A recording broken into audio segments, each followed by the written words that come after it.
almost like CNN.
Hello, and welcome to another episode of Stu and the Nunn, an online radio show and podcast focused on national security, policy, politics, and selfless service. We're here to give you an honest opinion, different perspective, and hopefully a few laughs. We do this by not only interviewing guests, but also sharing our own perspectives and asking you, the listener, to interact with us on our chat room, via our Facebook page, and of course, on Twitter. Keep it funky.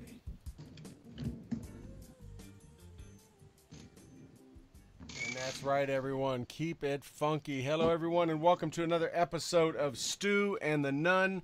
As you notice, we are a couple minutes late. We are dealing with some technical issues. It looks like they may be resolved. I will not know until Bush League. Oh man, and he's coming in loud and proud, dude. That was it. Okay, so I'm gonna try to bring you in, Toby. Let me see what I can do here. But everyone, welcome. It is January 10th. And we are kicking it here and ready for an exciting show tonight. So let's see what we can do. I'm going to try to bring Toby in. We have our guest on already. Also, we were getting all that set up. Ran into a couple issues because, you know, the Zuckerberg's after us. He doesn't like us anyways. He doesn't like our message. We blame him. Why not? Everyone likes to blame other people, so we're just going to blame the Zuck. He's not a favorite right now anyways among anyone. Nobody's a big fan of his. So, anyways, thank you for joining us. Toby, thanks for joining. I'm going to try to bring on audio or video now, so you guys may see a few things. I see a few people in the chat. So let me bring on... Nope, there we go. Let me try to bring that. There we go. There's Toby. Hey, Toby, how you doing? I got you lined up. There we go. How you doing, brother? There we go. How you doing? It's the curse of our guest, man. It's the curse of Scotty. Well, he brings some heat too, man. He brings every time. It never fails. Like at first, I was like, "Man, this dude's just a conspiracy dude," and then anytime we're involved in him, things go awry. And now I'm like, I'm a believer. You know, not a Justin Bieber believer, yeah. But like a straight up believer. I hear you. You know, the Zuck, man, the Zuck. What the Zuck? You know, he's the Zuck man is out to get us. Let me tell you. You know what? Let me tell you how bad it is. You see that bottle of Garrison Brothers right there? It was full when I started the show, and I just turned around. It's empty. I don't know how that happened, but I'm not even there. That's a bottle of Texas straight bourbon whiskey that somehow just emptied out on my back shelf. There's some weird stuff happening here. We need to call the Ghost Adventures in or something, but or the Spirits in the Machine. But yes, we do have Mr. Scott Kesterson on tonight, an old friend. Oh, and he's old too. and we've known Scott for a long time. Scott and I go back 13 years now, I guess, or something like that. So, but we've had him on this show. We've had him on our other shows, and every time we've had him on, it's been a very interesting conversation. We've talked about a lot of topics. The dude is super educated and aware of what's going on in the world and policy and events. And we're very excited to have him on tonight because there's a very special reason we're having him on, a project that has been going on for a long time. That is pretty much the core of his being for the last 13 years, and I know he's really excited to get this moving. So we're glad to have him on tonight when we bring him on. But Toby, how you been? Well, 2019, it's been okay. It's been okay. Well, we're only 10 days into it, so I guess we're bobbing and weaving already, and I like it. I'm excited for everything that's happening, and I wish it was happening slower, or there was more time in each day. But it's all good. Everyone's healthy. Yeah, we talked about that just a couple weeks ago. We were like, "Where did 2018 go?" And now we're already like 2019's flying by, But you know what else? Yeah. But what's not flying by? You know what's consistent, Toby, is our sponsor, Enlisted 9 Fight Company. Bringing it right there. How'd you like that segue?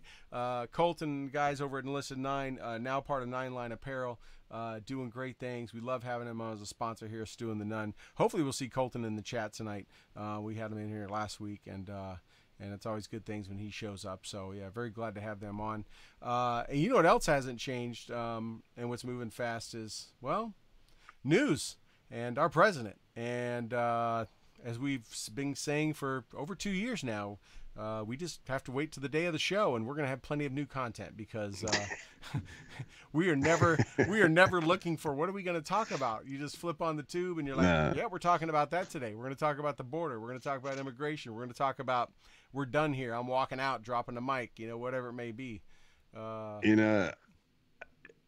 Before we get Scott on here, which we need to get on, I don't want to waste too much of his time because I want to use it all because there's so much I want to talk to him about. I think yesterday might have been the most polarizing example, or the best example of the polar differences in media.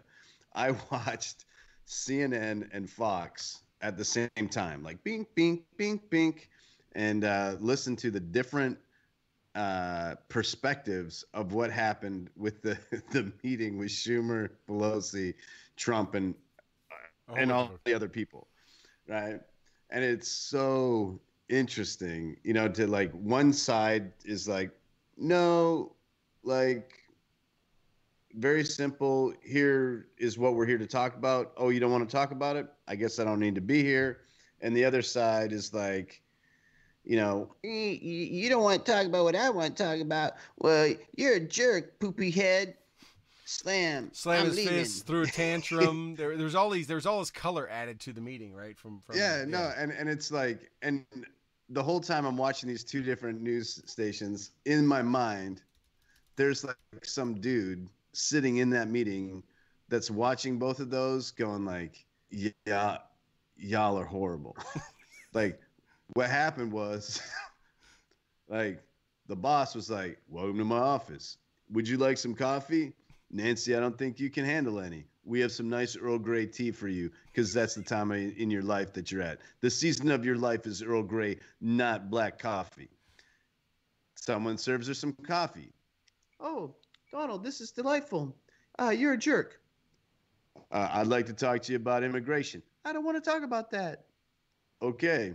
Well, it was nice seeing you. Thanks for the Earl Grey. And, the meeting's over. I think you have inside track, don't you? I think that's really how it happened. I think you've got some serious intel sources there, some human going on.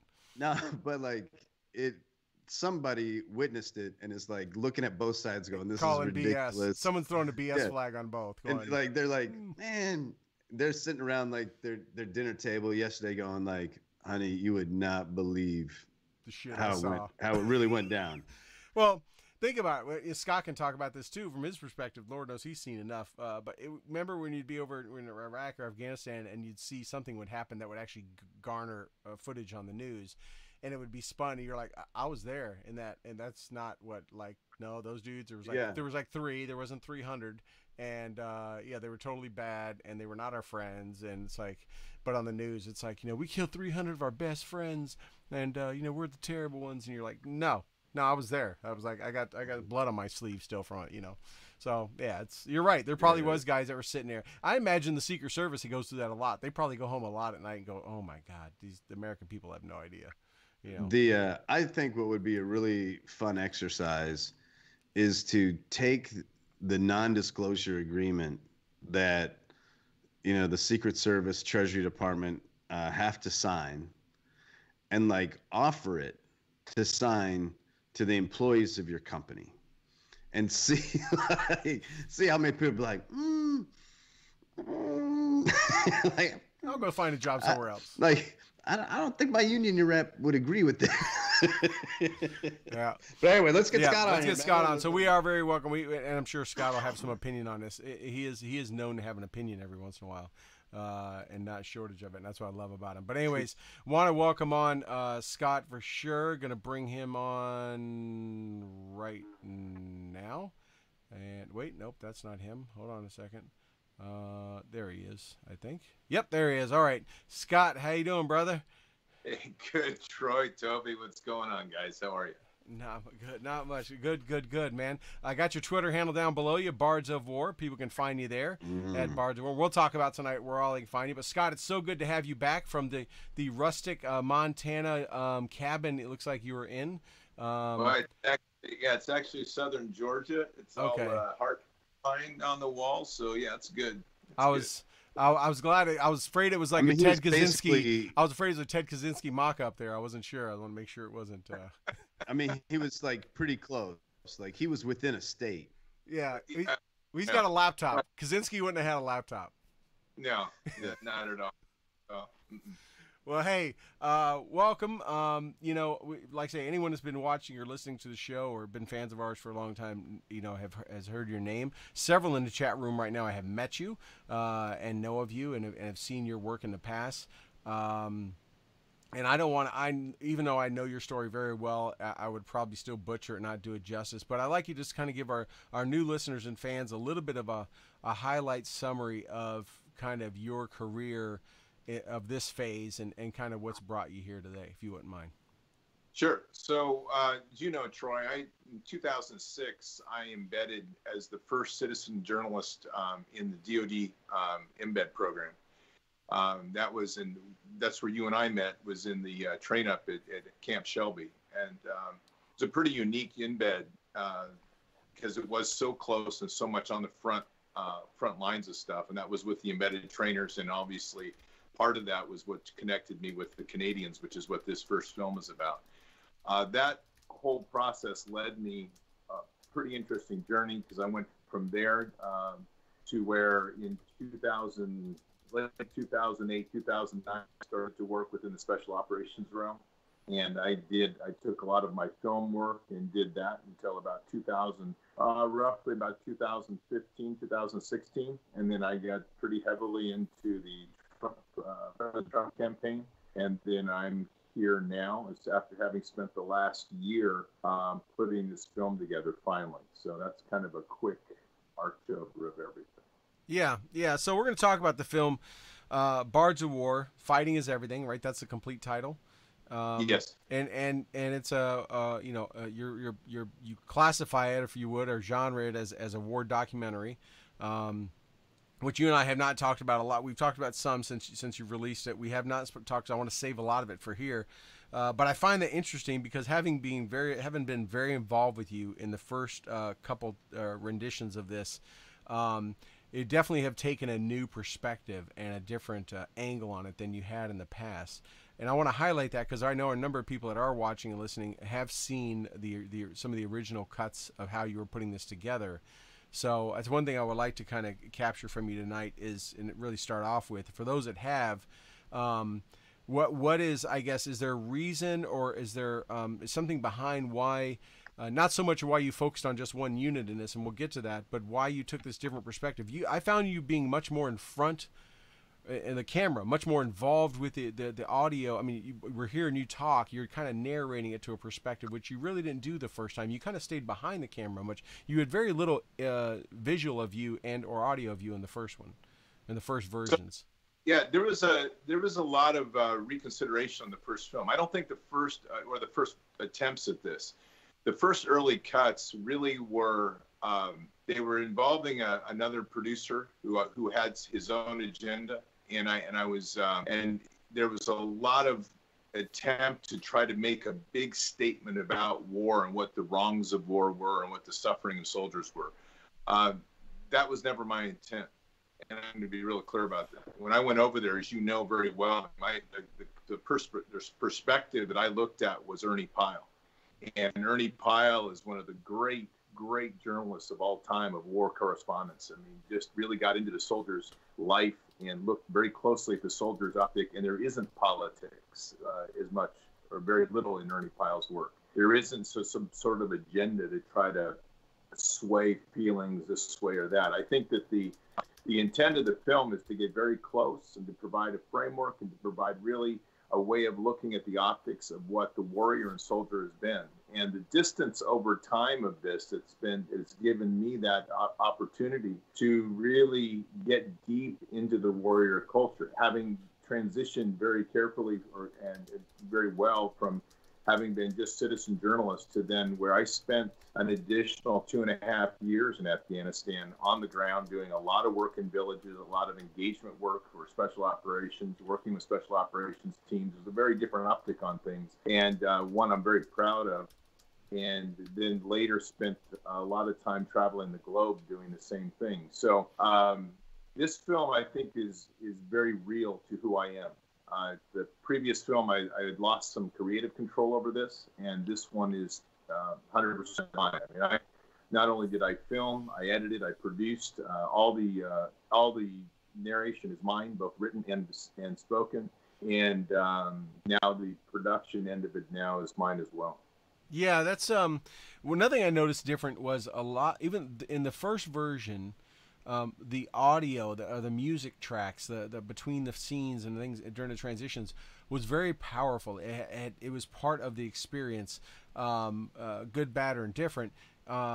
And I noticed it was a lot less in this one. It was a lot more of just you're hearing soldiers talk. It wasn't so much transitioning from this operation to this whatever message you're trying to get across or this scene you're trying to get through.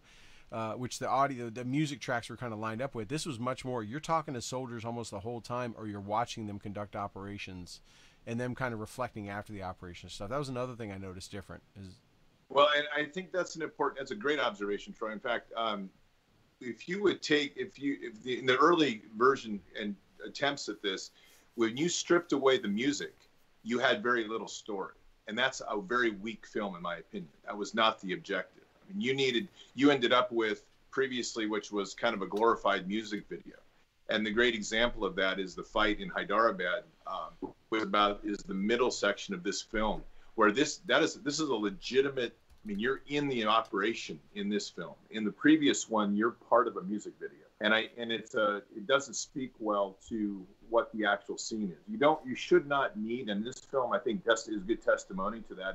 It's got in tremendous audio by its nature, which is referenced in film as natural sound. There is no need to have to rely on music to amplify the emotion. That's an entertainment trick. But the only music that you hear, any of the soundtrack, if you will, is audio track for music is the bagpipes, which come from the funeral and near the second to last, near the end of the scene. But I used just clips of it in the beginning and the end. Yeah, good point. Yeah, that's another thing too is I want to highlight that now what I understand from you, in this one you focused on one unit. You focused on Princess Patricia's Canadian Light Infantry, PPCLI.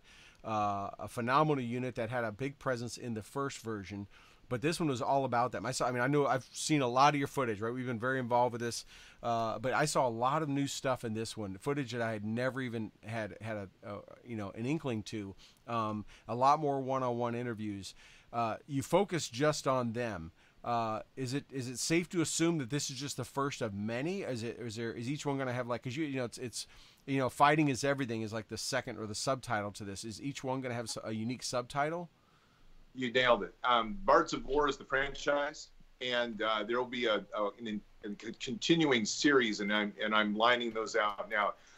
The next one will be focused on the embedded trainers, and as having not gone through all that footage yet, I don't know whether that'll be 1 or 2 films. I'm counting on 1. I can tell you that the next title is going to be Combat Advisor. So it'll be Bards of War Combat Advisor. This one is Bards of War Fighting is Everything, and that will continue there. And I intend to continue this series for some time. It will be soldiers based.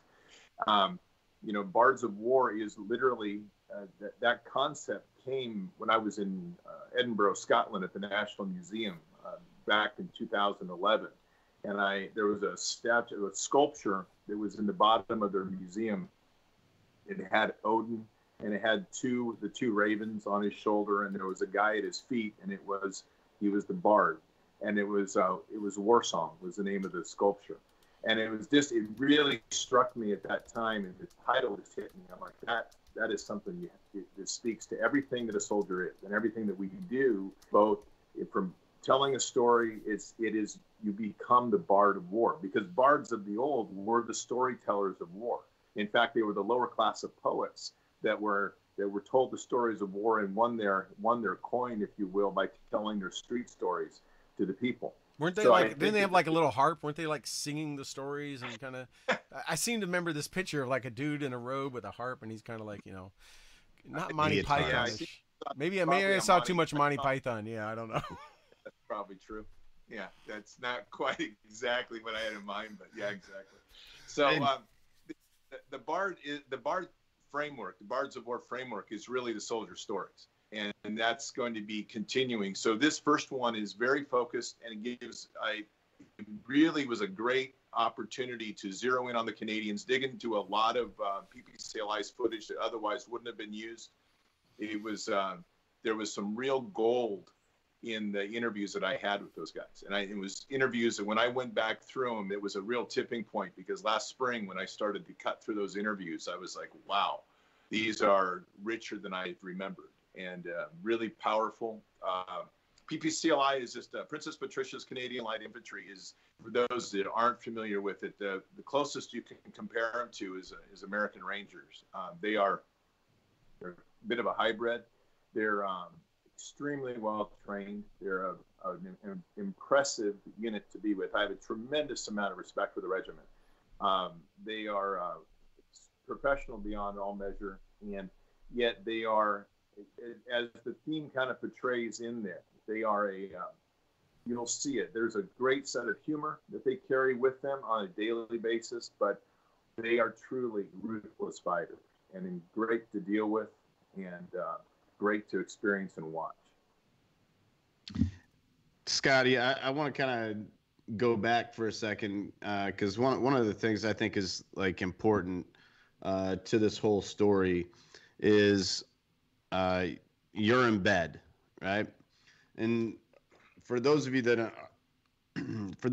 aren't familiar, like there have been several occasions throughout American military history where reporters got the opportunity to witness and go with American troops. This is not a common occurrence. And, if you look back to like Vietnam, it was not, these were, I don't want to use the term kind of failed experiments, but in a lot of cases, it didn't work out well. And, the reason for that is because one, there's layers to what needs to be protected. There's operational security. There's techniques and tactics that, we're not trying to let the world know. That's how we maintain dominance in tactical scenarios. But you got the opportunity to do this. You got to train up. So one, they physically, emotionally, and tactically prepared you for what you're going to do. And, being a combat correspondent is not glamorous. In fact, like where a guy on the street can film whatever he wants, however he wants, and catch angles the way he wants, and use lighting the way he wants, and tell people to hold on a second where he gets his audio. Uh, you're going through a broad spectrum of decibel levels due to the different weapon systems, the different impacts. You're going through camera angles that are dictated by fields of fire. Like you can't stand in it. And a lot of people, obviously film is like a relatively newer aspect. A lot of people don't understand like the challenge that goes with this. You don't get to set the stage. You don't get to set the shot. You don't get to do much. And one of the things I really enjoyed as I don't want to use the term filmmaker myself, I've dabbled, was that you were able to find yourself in good locations. And it was obvious that this embed process was good for you. And what I mean good for you is that they prepared you well for how you were going to need to interact in that environment. And there are other guys that were embedded. I like how you said you were the first because, there's an ass clown by the name of Michael Yon that likes to think that, he was like the only one that ever, was allowed to do this. But like, Joey Galloway and some other guys might disagree. Geraldo Rivera might disagree even himself. But, like this was like a really cool opportunity. And, you did this, Sebastian Younger and Tim Hetherington, did this embed route. And what's come out of it is the most authentic and accurate stuff. So one, I wanted to get that out and ask the exposure training that you did, the immersion training that you did at Camp Shelby. Can you like elaborate on any of that just real quickly about like what it was that stuck in your mind that, really prepared you for that moment? Because you got into, I mean, you didn't get in softly. You got in harshly. So Shelby didn't do a lot for me. Shelby was just kind of a reacquaintance of the training that I had when I was in the military. And it was more familiarization with just who the guys were. But the biggest part of my training actually came when I was with in the National Guard, Charlie Company, and the company I was with, most of the guys that trained me were former Vietnam SOG. So I had an amazing foundation of guys that were really in the stuff to train, teach, mentor, advise. And that created a foundation that really shaped my life a long ways. The other big influencer for me was growing up literally on seeing the images from Vietnam and seeing what the journalists were doing and not doing. And really getting an understanding of what, just by watching, understanding of what type of story could be told. The objective I had when I went in there was to try to really present as close as possible a very visceral and first-person experience into war. And that requires a lot of trust building on the fly. And that's not training. That's just something you have to do. As with all units, and you learn this especially in the way I embedded, I did not embed with a unit for the entire time. I was with PPCLI for 2 weeks. I was with other units rotationally for a couple months, 2 weeks here or there, and that continued for a while. But every single time you have to reestablish your credibility. And the way to reestablish your credibility is to be operationally effective and operationally efficient. You have to understand how units work. You have to understand how their command and control structures are. You have to understand to your one point, what's the line of fire? What's your sectors of fire? You have to understand all those things. And you have to understand how to move around that without being an impedance and yet being viewed as an asset. So those are some real challenges that not a lot of people are capable of doing, and that's not putting myself on a pedestal. It's just it takes a lot of accumulated experience to get to that point, and the timing was right when I hit the ground. The Canadians will tell you, if you were to interview them, they would tell you there was one moment when that tipping point changed and the trust factor shifted. There were actually two. The first is the first firefight, which you see in the film.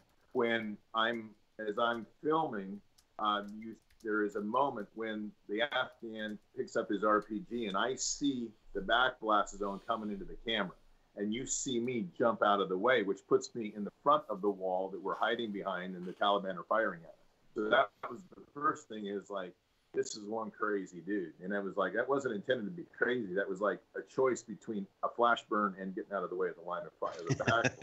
Yeah. I remember seeing that shot too, and I was like, man, he's right up against the wall with that thing. I remember seeing it and chuckling, like, wow, he saw that dude, because I saw it. Oh, no, he got out of the way. I had like a little Aaron Neville like playing in my head at the time, because I was like, I don't know much, but I know that's not good. Because I was like, that's not good moments. And it's like the next thing, which doesn't, I mean, it's not on film because of we had in between the firefights, there's a moment when there's a pretty good water resup that comes in. And, these guys were hauling water, and I took a few pictures, and I threw the camera down, and I started carrying cases of water. I'm at the end of the day, I'm a soldier. I'm with them. Okay, I may be in the camera at that point, but I was a soldier by actuality, but being there. I was there to tell their story. And so I remember calling and pulling aside, and you're like, dude, you actually hauled water. And I'm like, yeah, if I'm going to drink it, I'm going to haul it. Yeah. I'm not going to expect you to serve it to me, right? But that created a bond between us of respect, that the understanding that you aren't just here to get some flash in the pan story. The length of time it took to evolve this story has been difficult for a few to understand and appreciate. Good stories take time to mature. The best thing that didn't happen was that this story was released early on, because there's a lot of maturing that this story needed to gain perspective and to really tell it right. And that goes back to Troy's original question, the change in direction. That original attempt at this story was very much a music video. And that it would not have created a good story. It would have created something fun to watch like you see in Hollywood. That's not what this project was about. This was about creating transparency, honesty, to give you that visceral experience in what conflict and war is like. So I kind of want to touch on that, because, we tried attempting that very same thing with Bad Voodoo's War, and there was some like big challenges there, because one, there were limitations on what we could say and what we couldn't say. And, it was no secret that something I said in an interview like haunted me, because, people felt like it was critical against people it should not have been. But one of the things I really enjoyed about the film was just the brutal honesty of the guys. And on back in the day, when we had the briefing room going, we had a Canadian soldier that ghost wrote or wrote under a synonym on the briefing room. And I think he did some stuff for Boohammer as well. And that, because there were limitations on what he could and couldn't say. And the Canadians, they weren't as open about blogging as much as the Americans were. The Americans were really trying to kind of wrestle that bull by the horns, and the Canadians were kind of like pushing back. So that's why I was like really excited about, because, obviously the political climate has changed a little bit. One of the things I really enjoyed hearing was the Canadian perspective about helping out in that theater of operations versus not helping out in other theater of operations, and why all of a sudden Canada cared. Like, So let me. And the impact of like 9/11 on Canada, people don't think about it. You know, we just assume like that happened to us, and it didn't happen to anybody else. And to see just the utter impact that resonated in those simple guys. And when I say simple, I don't mean in terms of simpleton or intelligence. I mean in just everyday, regular infantry guys. I know they're in comparison, to like our Rangers, but that's because Canada's a more professional force because it's a smaller force. They invest more money in their soldiers. They invest more money in their equipment because it's a much smaller force. They don't have to spread it around. It's the opposite of it's how the Marine Corps should be. That was out loud. but but I really enjoyed hearing their stories and their relationship to 9/11. And then speaking of pride, of how Canada, peacefully stood beside them and assisted with airplane landing locations and hotel accommodations, all that stuff. But they were like very honest and raw. Like, the one guy that had an American wife, like that dude was there to drop bodies. And he was like unapologetic. He was like butcher, right? Or like he was like, like I'm here to drop bodies. And so let me throw in a few things. Well, let me throw in a few things for you, Toby. So first of all, there was a split in the Canadian command when these video shorts came out that are in the film. And those video shorts is what I was awarded the Emmy for in 2007. When those video shorts came out, National Command turned on me viciously. It was the Operation Orion, which was Task Force Orion, which was led by Colonel Ian Hope, that stood fast with me. In fact, Colonel Ian Hope, I have tremendous respect for. He is a conventional commander, but thinks like a counterinsurgency soft guy. He awarded me the Orion Coin, which was their highest award for the work that I did. And there was a political fight that went on for about 6 months. I was yellow journalism in some of the journalist rags in Toronto accused me of breaking national security, of putting troops at risk, made up stories about me like I was some roaming dude that happened to just buy an airplane ticket to Afghanistan and walk on the battlefield and film this stuff. I mean, it was literally just lies. And then you had the Liberals in Canada literally debated me on the Commons floor to talk about banning my passport for life from ever coming into Canada. It was pretty vicious. Now, the flip of that is the military stood fast with me, okay? They stood fast. And what happened over the coming months is that not only did the video shorts in this of their combat have a positive effect on the relationship of the Canadians to the soldiers, the overall support for the war went up significantly across Canada. The conflict of narrative was that the Canadian government was telling everybody, we're just here to do peacekeeping. And of course, the majority of the Canadians are kind of rolling their eyes going, another one of these, Now they get to see their boys get out there and like lay it into the Taliban. Now you hear in the film that I talk about the Taliban. I think it's a very important narrative, which we don't hear at all in our media or anybody else's media. There is this very intentional alignment of Taliban as being Islamic and Muslim. They're not. Taliban are just straight up a criminal network. They use religion as a cover. Okay, these guys are human sex trafficking, child sex traffickers. They're drug runners. They're murder for hire. You name it, they are. Every one of those dirt bags needs to get a dirt nap, and I have no problem supporting it every time I see it, okay? And so when you see Hyderabad out there and they're laying waste to them, that's not civilians.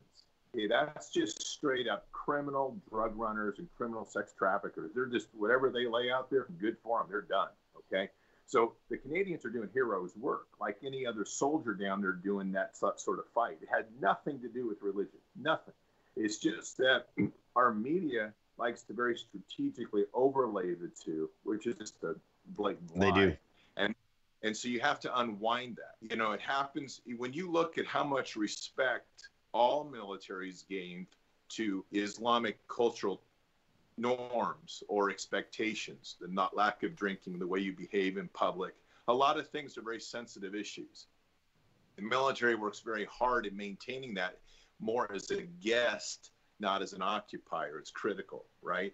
But when it comes to laying waste, if anybody spent any time with Afghans, and I've spent a lot of time with them, trust me, they have no problem seeing every one of those Taliban exterminated because they're not right. I mean, they're not not talking about religious folks. They're just criminals, straight up. No, like that was one of the things that I really enjoyed, and I'm buying the film to send to my brother in Canada, and I'm like super excited about it. One, you know, I wish my dad would have made it long enough to see this film because it definitely would have helped, you know, have some conversations with him about my experience in the American military and why I was so pushed, called to serve. And, you know, like this misconception that, you know, this is an American warmongering mentality versus like, no, like this is on the heart of every good man and women. You know, those guys, it was so refreshing to hear.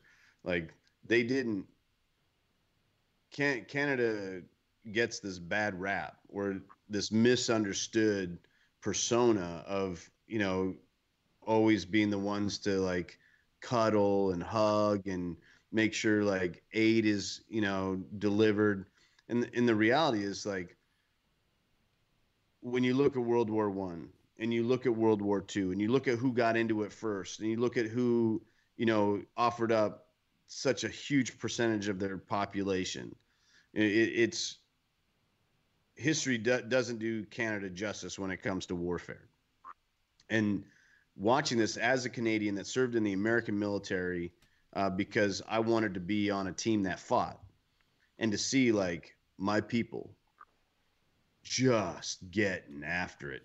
The only thing, and I say this jokingly, the only thing that I had an issue with was it was their abuse of 203 rounds.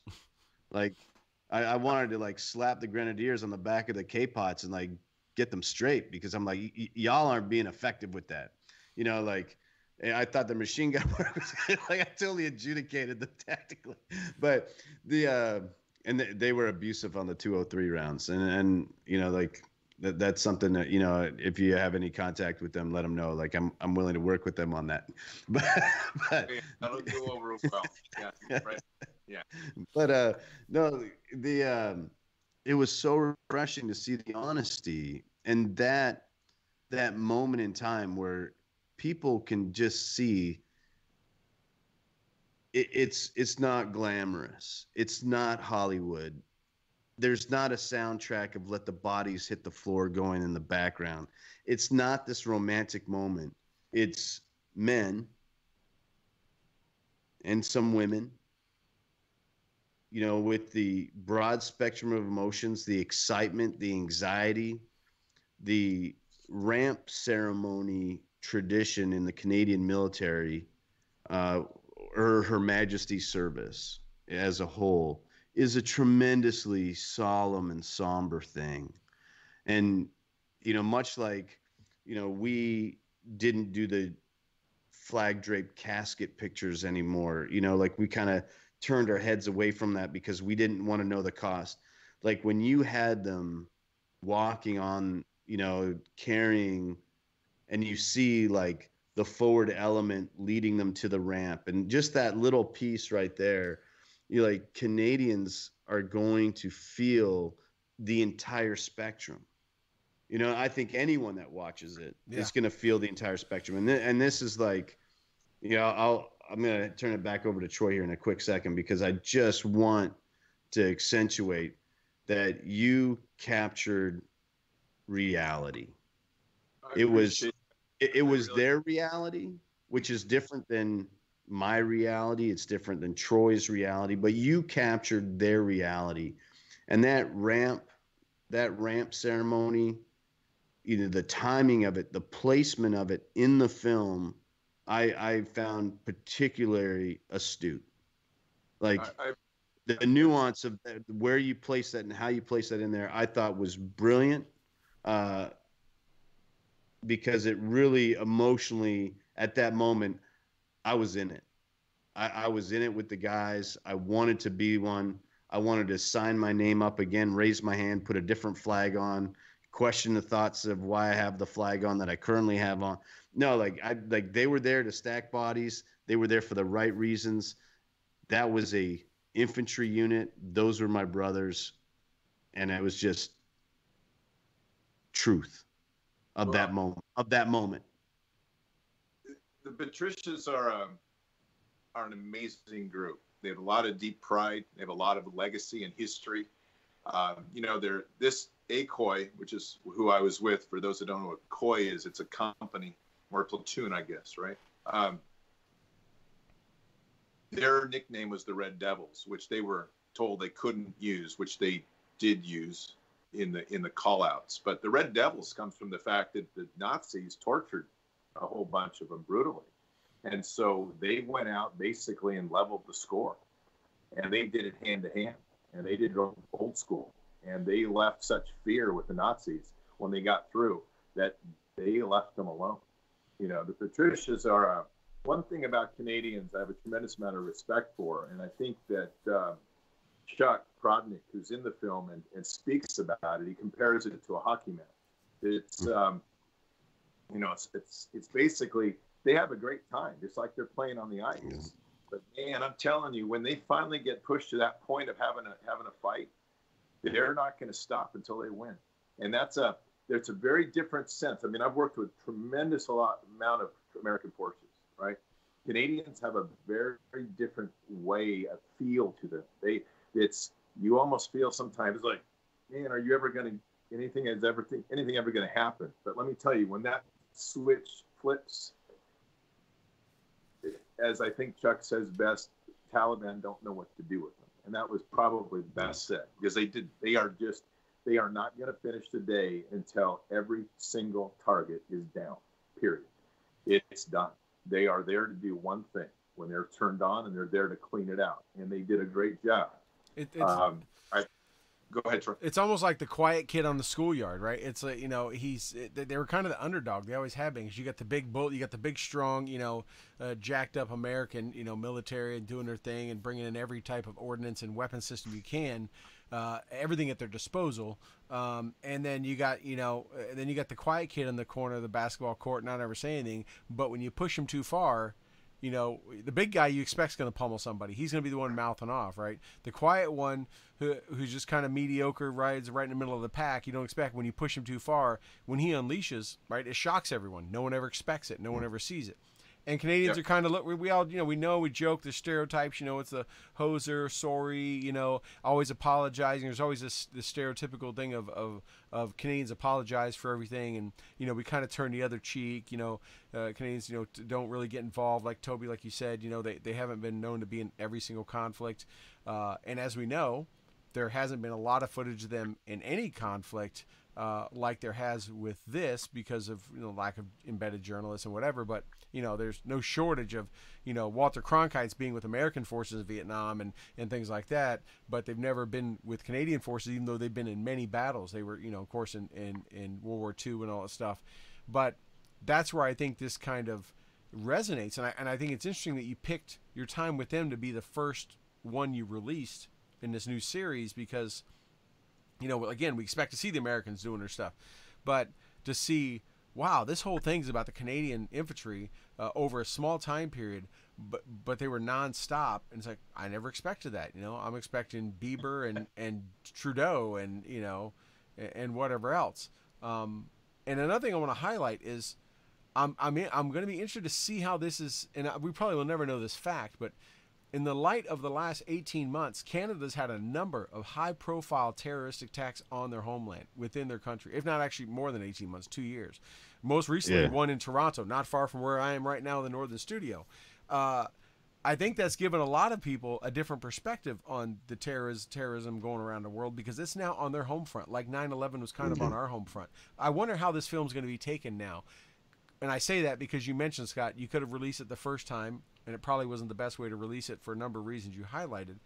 But more so now that they've kind of been bruised up a little bit, is this going to be looked at differently, given more respect or given more time? I think it will. I mean, there's a growing movement up there, this Yellow Jacket movement that's going on. It's happening almost every Saturday now. There's an increasing pride in being Canadian. Though, the one thing that I do like to highlight, and it's a misconception here, and I hope that this film starts to dispel a little bit of that in its own way. Canada is the best northern neighbor you could possibly have.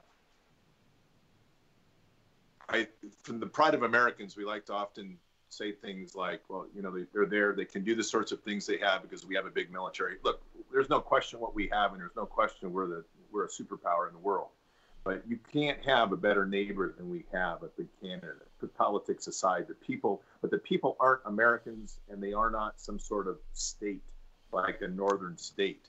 They are legitimately Canadian, and Canadians have a different way of looking at the world. They have a different way of doing things. But when you look at what they're capable of doing in the optic of war, you're left with no doubt that we have great neighbors up north. They're a great group to be with, and I think there's a lot to take from the film and the lessons of war. There's the humor aspect, which you see in the moment when he kicks in the door and he strike, which is a call out for soccer, right? And or the one time where he can't kick in the door, he tries repeatedly, and I started feeling bad for that dude. I'm like, dude, he was like, it's like hooligan tools, my man, hooligan tools. Hooligan tools. I mean, and you brought up something else too, Troy, which is the air cover. You'll notice there is very little. I mean, you've got a couple helicopter scenes in the film, but I will tell you firsthand, there was very little. The fighting you're seeing there, it's old school. It's door to door. It's not like, okay, when we went into Sanguine, the final episode, the final scene of the show, which is of the movie, which is an ambush. That was like the worst feeling ever. You step out, all of us looked at each other, and we're like, we are literally going to get smacked. And we were there to do a battle damage assessment because the Brits dropped a 2,000-pounder somewhere in there and didn't want to go do it themselves. So here you have, I got all sorts of wrath for saying this when I was over there. You had the Queen, who was dictating to her former colonies to go clean up her mess, basically, right? And so you got the Canadians going, okay, we'll go clean up that mess, and they did. They cleaned it up just fine. But I will tell you, when that ambush hit, everybody had a moment of like, I don't know if we're coming out of this alive. Well, I especially, thought it was fortuitous that Sangin was where you kind of ended there, because, after the British left Sangin, the legacy of that area is brutal. When you look at 3-5 Marines and what they went through there, Bing West's book, I think a million steps or 1,000 steps. I had friends that served in the 3-5, and like they couldn't get 400 meters away from their camp.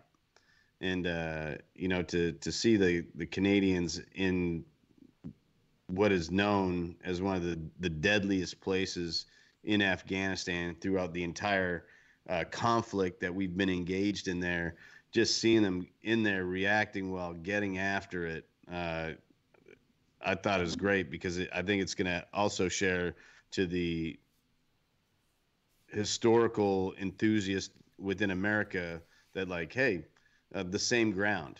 Like, it wasn't like, oh, we were in this one little sector and you all had this sector and it was different. No, it was the same location. Much like, people, the inter-service rivalries. Oh, well, I was in Fallujah, I was in Ramadi, like I was in Fallujah too. The same ground, that same geographical space, and especially like the impact of that space. When you hear that word singing, you're like, ooh, you like, Yeah, I it's mean, it's like Fallujah in Iraq. It's like you're like, yeah, ooh, no one went in there half stepping.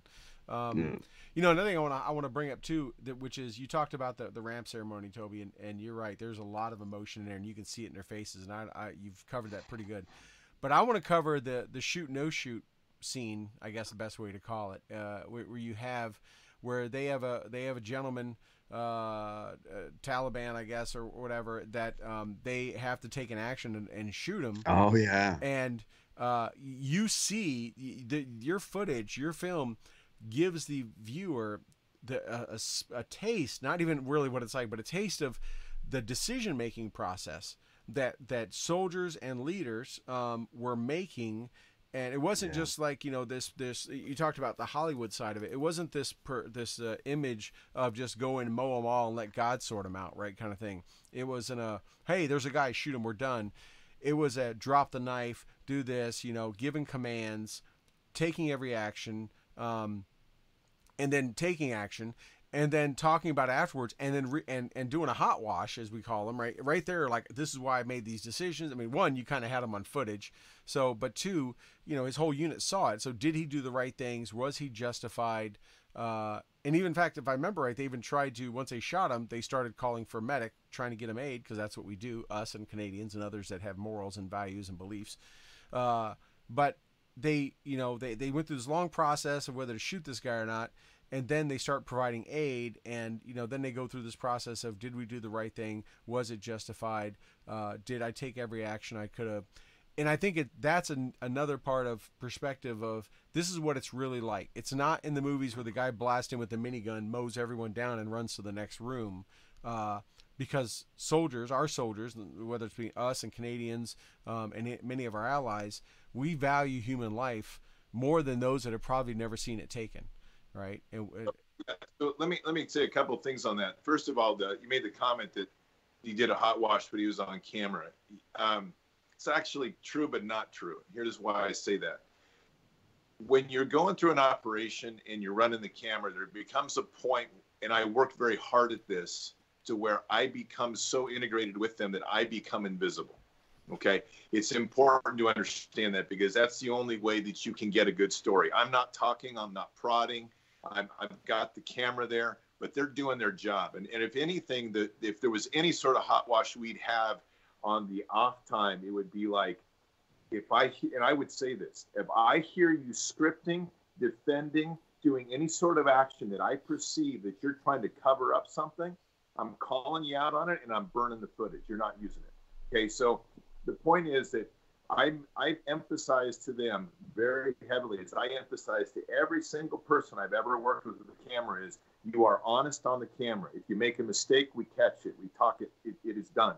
But you don't cover it. You don't try to narrate the story so it makes you look better, because I'm good at this. And I will read through it like no problem, and I will cut it out because I won't use it. And I've actually had to cut out footage. Later on, I had stuff I had to throw away. Not with them, but actually with one of the American units. So that's the first point. So it's a very honest scene that you see there. It's a very honest conversation of doing by the book hot wash after the event to validate, verify that everything they did is right. Okay. The other point that you hit at, which is important, is this very visceral and very real moment of escalation of force. There is a very poorly portrayed perspective, like you said, thanks to Hollywood and its nonsense, that war is somehow this brutal thing, and we always hear this absolute garbage that dumps its filth out into the media about how soldiers are somehow like, they're one of two things. They're either victims of the PTSD or they're baby killers, right? That's this nonsense that comes out here. War is a textbook of experience where we see the worst and the best of humankind. And soldiers face that very difficult line of decision where there is no, in war, as you know very well, there is not gray, there is black and there is white in those moments. And you are you are going to have to make decisions that you're going to live with and that you're going to be judged by the rest of your life, period. That's just the way it is. The escalation of force is put in there for that reason, to make sure that when those decision points are crossed, if you've hit all the wickets, you've done everything you can to protect life. That individual there was being talked to by an interpreter. That's why at the end he's asking the interpreter, did he say anything? Did he say anything? And the interpreter's like, no, he said nothing, okay? Whatever his problem is, he was a threat. And having come out of that war zone, we are seeing that everything, I mean, you have no business, as Mark, the platoon leader, which is the warrant, says when they get the old man in the scene, he's like, he's got no business looking for his weed or whatever he says in the middle of a damn firefight. He doesn't have any business being there, because the Taliban, as criminals, blend with people. That's part of the way they disguise themselves. So that moment at that scene is very real. It's the burden that lays on the soldier for having to make that choice to take a life, but it's a decision that has been framed with the right steps, because at the end of the day, the unit is what they're protecting, themselves is what they're protecting, and everyone else out there is in the war zone, they're a potential threat. Yeah, absolutely. I'm telling you, if those watching and listening, if you haven't figured it out now, this is something you definitely need to see, and we're very excited that if you have the ability to buy it and see it cheaper than normal, because Scott was so gracious for coming on the show and also giving us the opportunity to give us a coupon code for 10%. So Scott, I want you to kind of tell people where they can find the film, where they can find out more about it, how they can get the discount, and all that stuff, if you would, because I'm sure people are ready to go get it. Absolutely. So the film's website is Bards of War Film, bardsofwarfilm.com, bardsofwarfilm.com. It's set up to be a very easy purchase. The film is available as a digital download. It's an MP4 file. It'll play on any media player. It's a 4.6 gigabyte file. It's formatted for widescreen, and it's 720p HD. So it's a really good quality file, really good quality film you're getting. All the instructions are there on the site, including FAQs. If you have any questions on playing it, anything like that, it's very easy. With the download code of Patriot10, there's a 10% discount at checkout. Just go to checkout, enter in where it says coupon code, enter in Patriot10, knocks 10% off the price, and the film is available immediately. You'll get an email into your email box. Click on that download code. The code is good. The download link that you get in your email is good for 24 hours, and download away. Okay, so if someone wants to buy it, like Toby's going to buy it for his brother, if someone wants to buy it for someone else, they just put in that other person's email address. Is that the best way to do that? Yeah, and if you're there's two ways of doing it. You can the plugin is really difficult to work with on this format. So to do a gift purchase, but anyway, okay. So literally what the best thing to do is to just put in their email and let them know separately that they're going to be getting an email to download, right? And then when they get that email, they just go there, they click on it, and they get the download. Does that make sense? Yeah, absolutely. Yeah. Real easy. Yeah, so bardsofwarfilm.com. They can check it out there. You're on the socials, right? We got Bards of War down below you on Twitter. Where else can people find you at? So you're pretty active on Twitter. What's that? You're pretty active on Twitter. You are tweeting quite a bit. I'm active. I'm not sure if I get more from you or more from the president. You guys are competing, I think. I'm active on Twitter. Hey, and Twitter, real active there. I'm also on Minds.com. I love Minds. For those of you that don't know, minds.com. It's an American-owned and developed alternative to Facebook. It's run by some guys that are tied to military intelligence and former Anons. Super site. It's been around a couple of years. I've talked to the CEO. I love their encrypted format as well. So we're on Minds. And YouTube we're there on Bards of War Film on YouTube. So it's at Bards of War on Twitter. It's Bards of War, Minds/Bards of War, and on Minds, and it's Bards of War Film on YouTube. Right now there is just one trailer on YouTube, but starting, it'll be either this weekend or early next week. There's going to be weekly podcasts. It's going to be a combination of myself. I've got some new interviews from the soldiers that are in the film, and that's going to be a weekly drop. So you can look forward to that as a great. Are these footage interviews from back then, or interviews with them now today? No, they're interviews. I'm just going to set them up as a podcast, Troy. And so it's going to be, there'll be a fixed frame, and you'll hear the podcast, but they're interviews of today, looking back on the film. So it's a pretty neat. We're kind of creating a social media experience with the film beyond just the film, so you can start to see what's going on there. So that's interesting, because watching the film, some of those gentlemen that you talked to, the Canadian soldiers, like Toby was talking about, to be able to hear them today reflect after, so many years looking back. And as we all know, right, history kind of, we look at things differently. We get older, we get family, and it gives us we get different perspectives on life and just actions that we took when we're older. It'd be interesting to hear those, to hear some of those guys look back. I have to give a plug a bit, because there's one guy on Twitter that has been absolutely fantastic in helping build the following on Bards of War. Unfortunately, not you, Toby, but it's a good try. And it's the Praying Medic. He does some really good current event politics stuff. One of the best analysts I've seen on Twitter right now. Solid. So you should. He's got a book going on, and he's got about 150,000 followers. So Praying Medic. Praying Medic. Praying Medic. He's a great.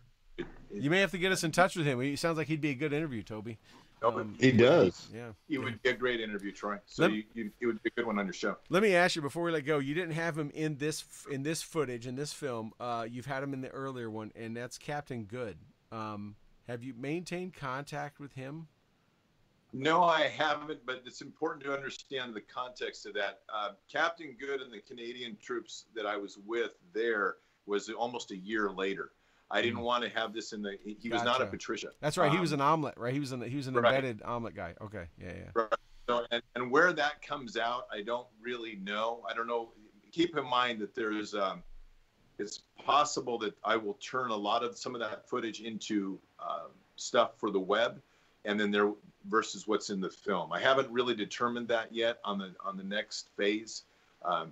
That second film isn't going to be started until March or April. Right now, the focus is just Bards of War. Fighting is everything. To kind of get this out, get this going. Yeah.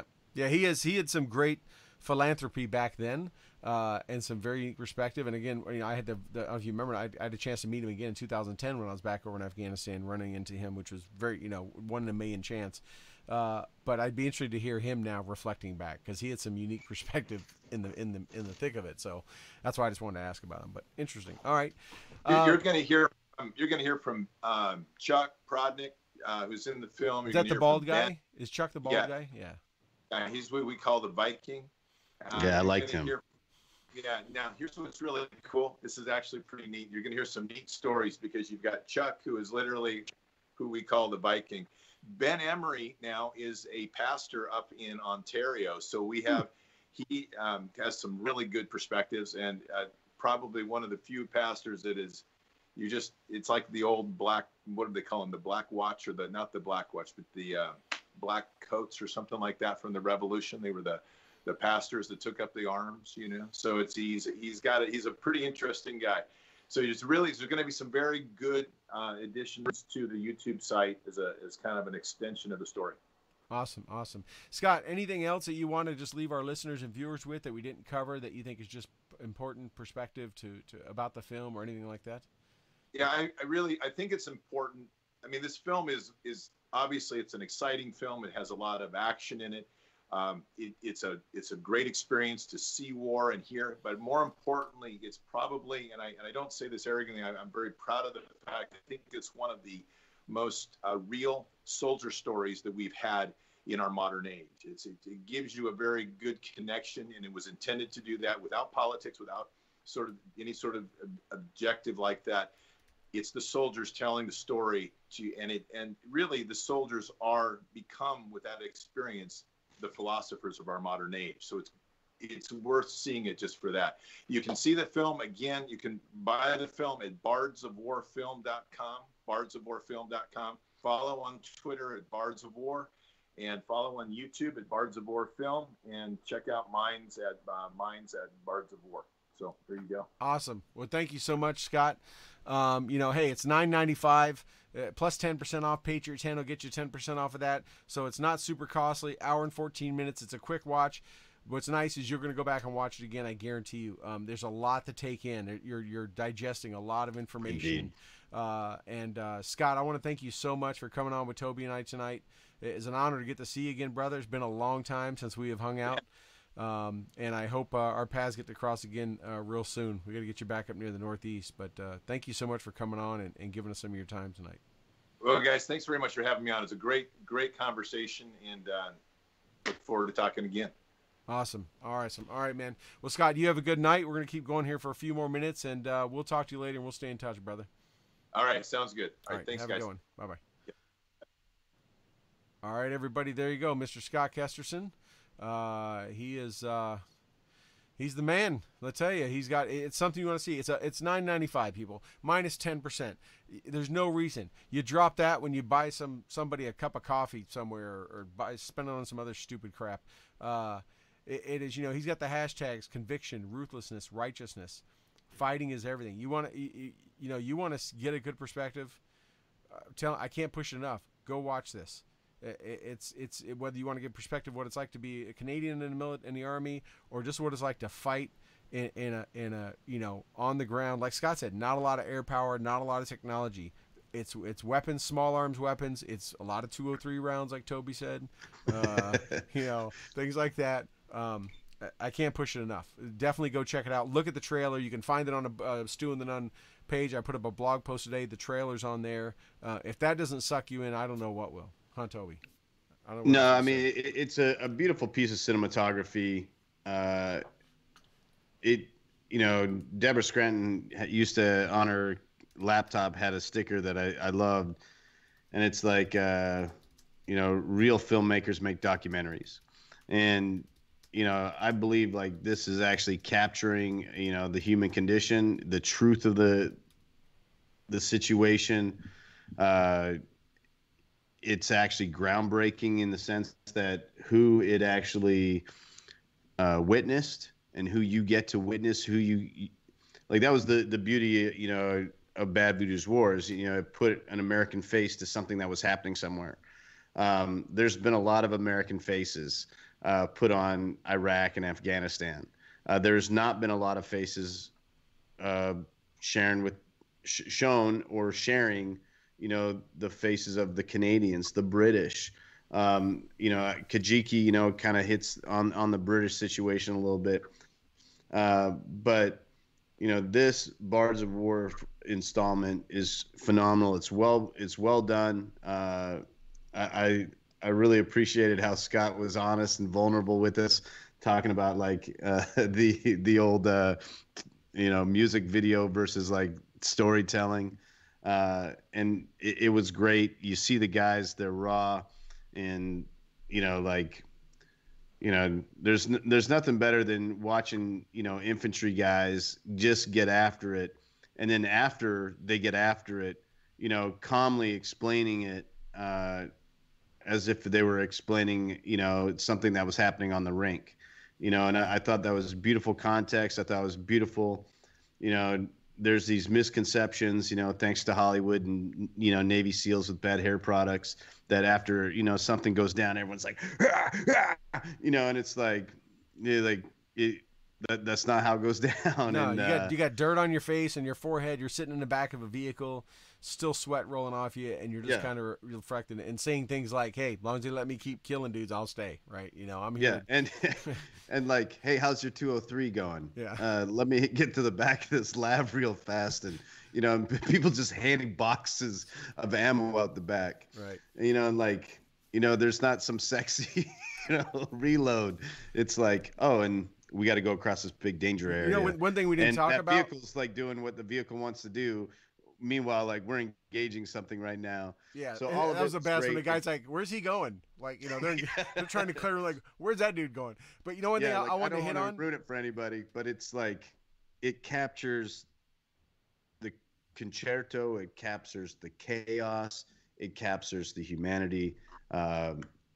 captured the reality.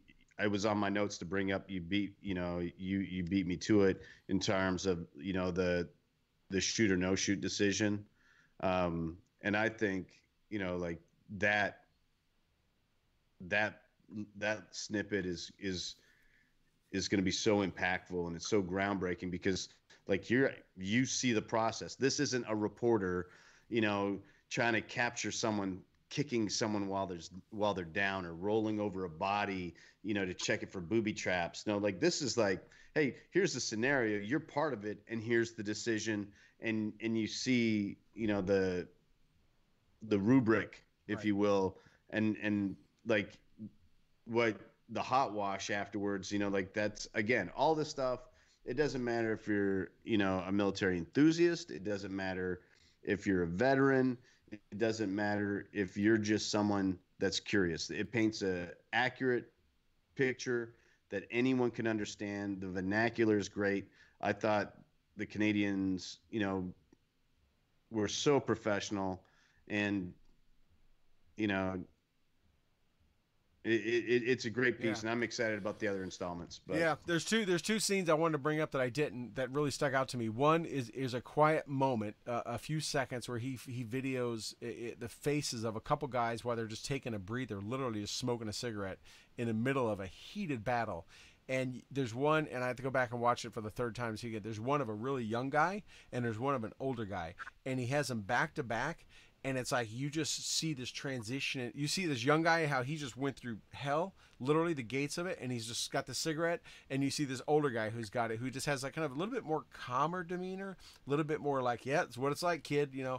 That was one that really stuck out to me. It was just a few seconds long. Another one was and I still love it. It was in the original cut. I don't remember which guy. I don't know what the guy's name is, but it's the one guy talking about, because his Canada came out when he's like, they're gonna know what the Canadians are all about now. I was freaking dying when he said that. Right? I was just like, and they're not gonna want any. Not gonna want any. Yeah, they're not gonna. That's some straight letter Kenny. Like that was straight. That was straight letter Kenny. Yeah. Yeah. But hold on, I'm trying to fix our video here.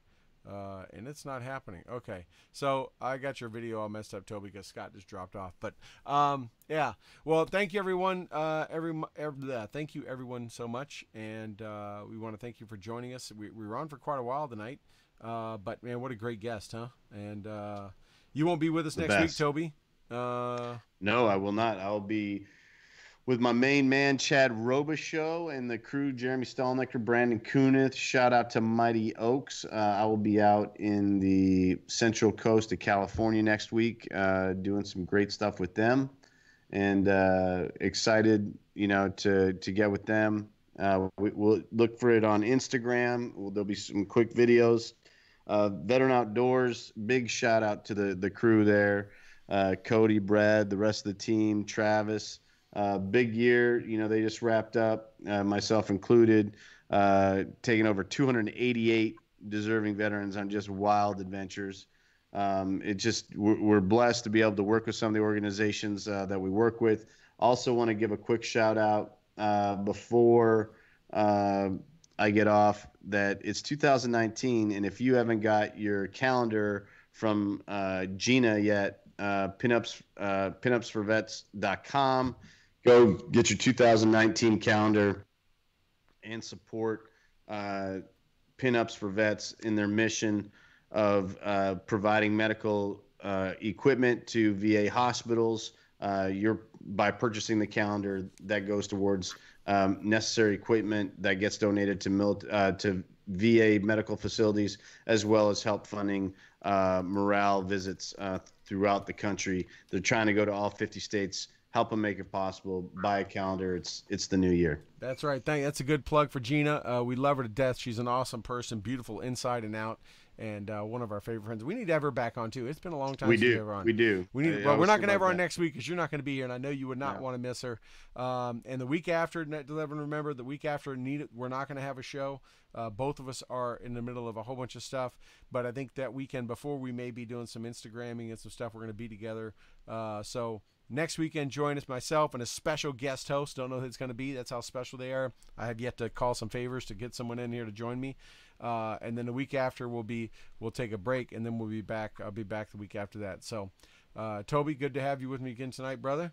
And I can't wait to see you in about a week and a half or so. Looking forward to that. That's right. And everybody, have a good night, pitter patter. And you guys take it easy. Again, thank you for joining us. Thank you to Mr. Scott Kesterson for giving us some of his time. Always appreciated. Good to see him. And with that, good night.